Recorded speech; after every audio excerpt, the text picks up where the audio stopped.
With Necropolis League around the corner, I wanted to highlight one of the easiest and fastest League starters, Boneshatter Slayer. If you are looking for an SSF viable or hardcore viable build, I highly recommend it. Despite being melee, this build excels at mapping quickly with very little gear. It is a strong choice to quickly complete your Atlas, farm currency, and get your watchstones. Boneshatter is a melee strike skill that deals physical damage. As you attack enemies, you will gain trauma, a stacking buff that gives you more damage and causes you to take more physical damage for each stack. The skill also relies on stunning enemies, which releases a pulse of AoE damage, resulting in monster packs exploding instantly. To mitigate the trauma damage to ourselves, we stack physical damage reduction and rely on the Slayer Ascendancy's leech mechanic to immediately heal ourselves back to full life. Boneshatter requires a very active playstyle, pressing several conditional buttons such as Totems, Focus, Berserk, and War Banner to drastically increase our DPS for short periods of time. This may not be for everyone, however, it is extremely satisfying when everything lines up. Although this build can handle most map-related content, it will fall short on high delirium maps, uber pinnacle bosses, and most likely the new tier 17 maps, even with extremely high investment. Before jumping into the guide, I want to bring up what is new and changed for this build in Necropolis League that we know so far. The first thing is that you can no longer use left click to automatically cast any spell, including Warcries, and the Call to Arms keystone has been changed. To automate our Ancestral Cry, we need to link Ancestral Cry with the new Call to Arms support. The problem is, in the late game, this build has no gem sockets available. We need 2 sockets to run Arrogance and Precision to use Precise Technique, unless we have near perfect accuracy rolls on every piece of gear. We already normally have to drop Maim on our totem setup to fit this in, so we have a few easy options. The first, we just manually cast Ancestral Cry, which might be too annoying with all of the other buttons we press. The second, we run an unset ring to add another gem socket, which is probably the best solution. The downside to this is we lose the chaos res we get from an amethyst ring. And the last solution is we just drop faster attacks off of our leap slam, which might feel pretty clunky.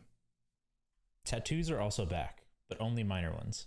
Most notably, there's a 2% spell suppression tattoo, and that could make capping spell suppression significantly easier, opening up a few different gearing options. Veiled Chaos Orbs have also been completely removed, and the old Ashling Slam has been converted into a Veiled Orb from Betrayal. This will make crafting some of our gear more expensive, such as our minus mana cost rings. The Celestial Brace, a new pair of gloves from Uber Exarch, were also teased, which increase your maximum fortification, make melee hits from strike skills automatically fortify, allowing us to run another DPS gem, and increases your attack speed per fortification. These gloves will be a strong option if the fortification roll can reach up to 10, but we'll have to wait and see. Using these gloves and reaching spell suppression cap would also be difficult, so it would require some changing around with the skill tree. The league itself seems to also be focused around crafting items. Maybe it'll be easier to make some of our ideal gear, and some of the new modifiers will open up new options for our build. In summary, Boneshatter is still incredibly strong. You just need to work around the Call to Arms change. Hopefully Necropolis League adds some interesting power creep to the build, but regardless, this build should be a quick and easy league starter. To level this character, we will start off buying Spectral Throw as soon as we reach town, transitioning to Sunder near the end of Act 1, and eventually Boneshatter in Act 6. Instead of going over every single gem, I'll overlay them on screen while I highlight the most important leveling tips to make sure you are leveling as smooth as possible. Check out the POB notes included in the description of this video for a detailed leveling breakdown. It includes basically everything you need to know. While leveling, this build is going to use a lot of red sockets, so keep an eye out for 4 red and 3 red, 1 green, 4 link items. We will also be buying a lot of our skill gems in Act 1 and 2. This is going to require Wisdom Scrolls, Transmute Orbs, and Alteration Orbs, so make sure you are vendoring unidentified items for Transmute Shards early on.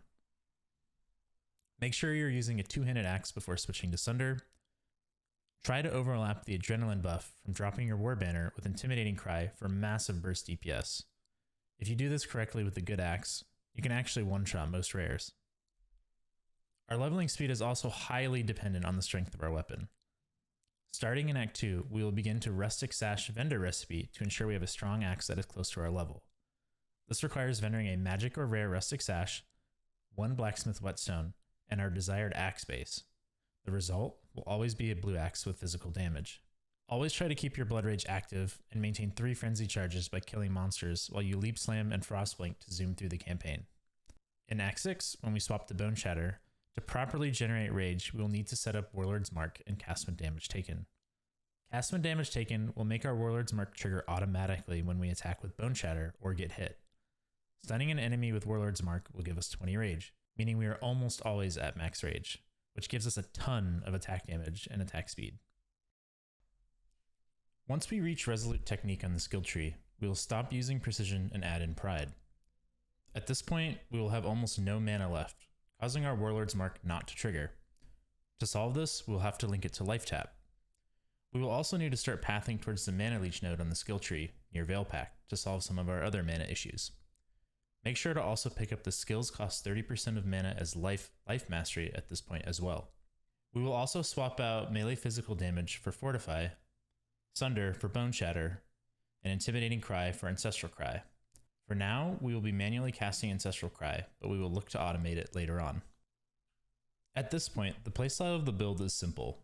Leap Slam and Frostblink around with Blood Rage active, and explode packs with Boneshatter. For tanky rares and map bosses, drop your Totems, War Banner, and Berserk to more than double your DPS for short periods of time. When you fight pinnacle bosses such as Eater and Exarch, make sure to swap out your Warlord's Mark for a low-level Vulnerability Curse. And don't waste your Berserk, as it will be a DPS loss on longer pure single target fights. As I mentioned before, check out the note section in the POB. There are a ton of details in there that explain everything you would need to know for leveling, gearing, and how to play the build optimally. Also included in the POB are multiple skill trees showcasing the optimal path while leveling, as well as your early endgame and final endgame skill trees. These are straightforward, and I don't recommend deviating away from the recommended route. One of your main goals, however, will be switching to Precise Technique. This is the easiest way to get a massive increase in damage besides obtaining a 6-link and a high damage axe. Switching to Precise Technique will require accuracy rolls on most of your gear and most likely dropping Maim on your totem setup to fit in Arrogance and Precision for extra accuracy. You may also need to pick up some accuracy nodes in the skill tree, and always keep an eye on your accuracy every time you level up and upgrade your gear to make sure Precise Technique is active. Now, let's talk about our Ascendency Points. First, after Normal Lab, we will take the melee strike node Impact.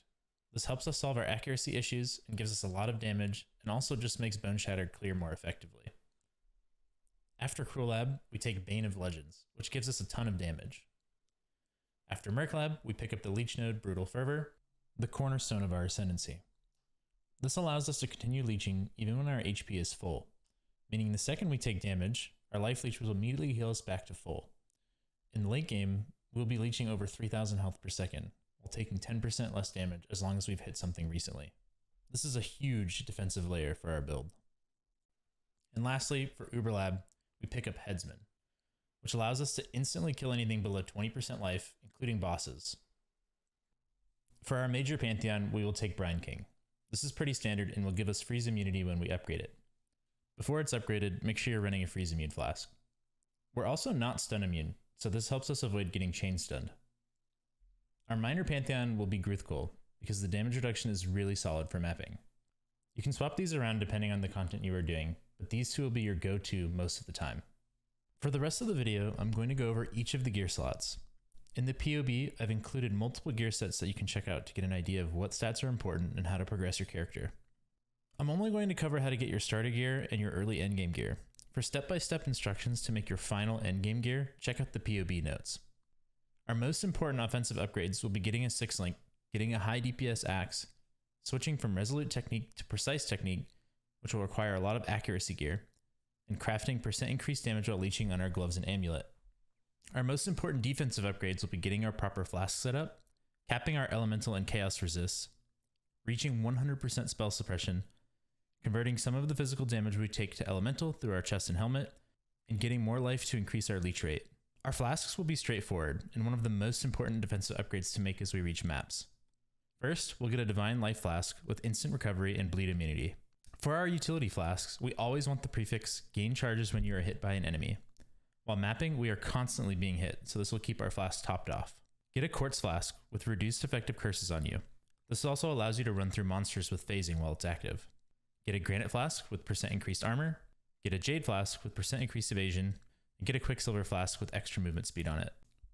Before you have your Pantheon upgraded to get freeze immunity, make sure you have freeze immunity on one of your flasks. I recommend switching out the Quicksilver flask with extra movement speed for freeze immunity and then switching it out later. In general, the best league mechanics to run for this build, if you are interested in self-crafting your gear, will be Expedition, Essence, Harvest, and Betrayal.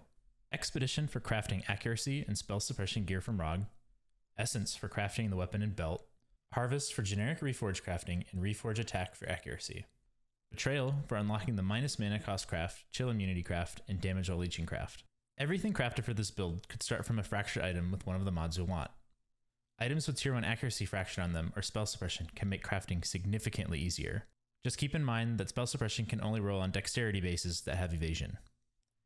Our most valuable offensive gear upgrade is our weapon. Craft on an item level 83 Despot Axe by spamming Shrieking or Deafening Essences of Contempt, while looking for a % physical damage and attack speed. If you hit 2 of these mods, you can typically benchcraft the third. 500 to 600 DPS is a good starter axe, and 650 to 800 is a pretty good early endgame axe. To make something better, it will be a lot more complicated, and I recommend checking out the POB Notes. On every other slot, we typically want life, spell suppression, resist, and accuracy. Our goals are to have 100% spell suppression, capped resists, and only enough accuracy for precise technique to be active. Any accuracy past that will be wasted. So feel free to shuffle around your gear as needed and use this guide as a rough template. Reaching 75% chaos res should be a stretch goal, but anything above 40 to 50% should feel comfortable in maps. Using Harvest Reforge attack is also the easiest way to try and get accuracy on gear. Otherwise, your gear will be crafted from ROG and Expedition, Essence spamming, Harvest rerolling, or a nice lucky Wisdom Scroll craft while mapping. For our rings, we want life, minus mana costs, which comes from Elrion and Betrayal, resists, and accuracy. To start with, we want to focus on the minus mana costs and resists, eventually upgrading to a ring with all of those stats and accuracy. For our helmet, we're looking for spell suppression, resists, and life. Eventually, we will upgrade to a helmet with those stats, high accuracy, and an open prefix to craft % physical damage taken as fire, which comes from Corel and Betrayal. For Eldritch Implicits, we want +1 max lightning res and physical damage from hits taken as fire. For our gloves, we're looking for the exact same stats as our helmet, except the prefix we will craft will be % damage while leeching, which comes from Verici and Betrayal. For Eldritch Implicits, we want spell suppression, and strike skills target 1 additional nearby enemy for even better AoE. For our amulet, we're looking for similar stats as our rings, but instead of minus mana costs, we will craft % damage while leeching. If you are having mana issues and don't have minus mana cost rings yet, you can temporarily craft that on this amulet instead. For our chest, we're looking for the mod % physical damage reduction as the most important stat, in combination with tier 2 or higher spell suppression. On top of this, we need resists and an open prefix to craft % physical damage from hits taken as fire and lightning, which comes from Gravicius and Betrayal. If you craft a chest and it has no life mods on it, take the 15% increased life if there are no life mods on your chest's life mastery. For Eldritch Implicits, we want non-curse aura effect and determination effect. That gives us a bit of damage and a lot of extra armor.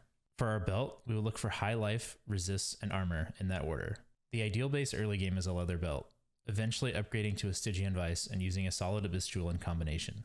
You can spam Essence of Dreads to guarantee the armor roll while crafting this. For our boots, we're looking for 60 plus life, resists, and an open prefix to craft the 100% chill avoid and movement speed mod from Rin and Betrayal. Eventually, we'd like to get spell suppression on top of all this. For Eldritch Implicits, action speed is great, and % chance to avoid elemental ailments is a nice to have. To reach 100% spell suppression, we will need tier 1 or tier 2 spell suppression on every piece of gear, as well as Instinct or Inveterate anointed on our amulet. Instinct is a good budget option, but Inveterate is our endgame Anoint. One final thing I wanted to cover is what map mods you should avoid. You will be unable to clear maps with the mod Cannot Leech from monsters, and monsters cannot be stunned. Avoid these always. Annoying mods for our build are physical damage reduction, monsters gain life as energy shield, and monster life in combination with each other. Probably not a problem if you have a lot of gear, but really annoying early on. Reduced accuracy may also deactivate our precise technique. Dangerous mods are physical damage as extra chaos until we have good chaos resistance, aura effect reduction, and reduced life recovery rate. Also, if you're running Expedition, the 100% physical overwhelm mod is very dangerous. This is meant to be a league start guide to help you complete your Atlas and get your watchstones. But Boneshatter can be min-maxed much further than what I've covered so far. I've included more details in the POB, but I'm unlikely to min-max this build super hard. If you're interested in taking this build to the extreme, I highly recommend checking out Carn. He is the OG Boneshatter master, having killed all Uber bosses with it in hardcore. I'll put a link to a couple of Carn's guides in the description while briefly covering some of your endgame options. You can utilize Tainted Pact and Golden Rule to self-poison yourself, resulting in massive amounts of HP regen, making you near immortal to everything except one-shots. Or you can use Ashes of the Stars to add significant amount of DPS. You can get a really strong Watcher's Eye with Determination and Pride mods on it for extra defenses and more damage. You can add in an 8 passive attack damage cluster jewel with 3 notable mods on it, resulting in a lot of DPS. You can get a GG endgame axe with double damage while focus and impale chance on it, scaling your damage even further with impale. You can get full elemental ailment immunity using essence crafted boots and ancestral vision. Or you can get shock immunity with essence crafted boots and a shock of void abyss jewel. That's all I have to share, so I hope I didn't miss anything important. Feel free to comment down below with any questions or correct me if I missed any details. I'll also be streaming this build in hardcore trade at the start of the league at twitch.tv/jax if you want to come say hello. Or just watch me die to something totally not overtuned in the first few days. Thanks for watching, and good luck this league.